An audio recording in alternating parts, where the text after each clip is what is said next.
মুখ্যমন্ত্রীর স্বপ্নের কন্যাশ্রী প্রকল্পের মেয়েরা আজ যে পারদর্শী তা বারবার প্রমাণ মিলেছে। কেউ হচ্ছেন চিকিৎসক, কেউ বা এয়ার হোস্টেস। শুধু তাই নয়, রাজ্য জুড়ে কন্যাশ্রী ক্লাবের মাধ্যমে বাল্যবিবাহ রোধে বিশেষ উদ্যোগ নেয় রাজ্যের মেয়েরা। বাংলার কন্যাশ্রী আজ আত্মনির্ভর। নদিয়ায় শান্তিপুর সূত্রাগড় গার্লস হাই স্কুলের বিদ্যালয়ের অন্দরী কন্যাশ্রী ক্লাবের উদ্যোগে অনুষ্ঠিত হল খাদ্যমেলা।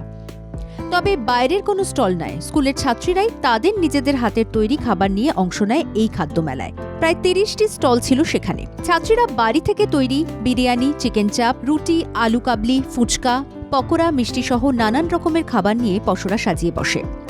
সেই খাদ্যমেলাকে কেন্দ্র করে ছাত্রীদের উৎসাহ ছিল চোখে পড়ার মতন। মেলার দিনটিতে বাড়ির খাবার ছেড়ে খাদ্যমেলার বিভিন্ন খাবারের স্বাদ নিল পড়ুয়ারা। পড়ুয়াদের অভিভাবকদের তরফে সহমত পোষণ করায় এই কর্মকাণ্ডের আয়োজন সম্ভব বলে জানালেন স্কুলের প্রধান শিক্ষিকা।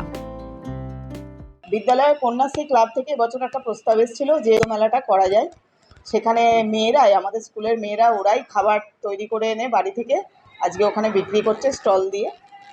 এর আগে খুব ছোট আকারে একটা গত বছর আমরা খাদ্যমেলা করেছিলাম বিদ্যালয়ের নিউট্রিশন ডিপার্টমেন্টের সাহায্যে। তো ওইটাই কন্যাশ্রী মেয়েরা পরিকল্পনা করেছে যে এইটা ওরা এবছর করবে। আর এই খাদ্যমেলার মাধ্যমে ছাত্রীরা রান্নার প্রতি প্রশিক্ষণের সেই সুযোগ স্কুল থেকে পেয়ে যথেষ্ট খুশি। Shantipur Sutragarh girls high school এবং কন্যাশ্রী ক্লাবের এই উদ্যোগকে সাধুবাদ জানায় সকলেই। নদিয়া থেকে মাধব দেবনাথের রিপোর্ট, বাংলা জাগো।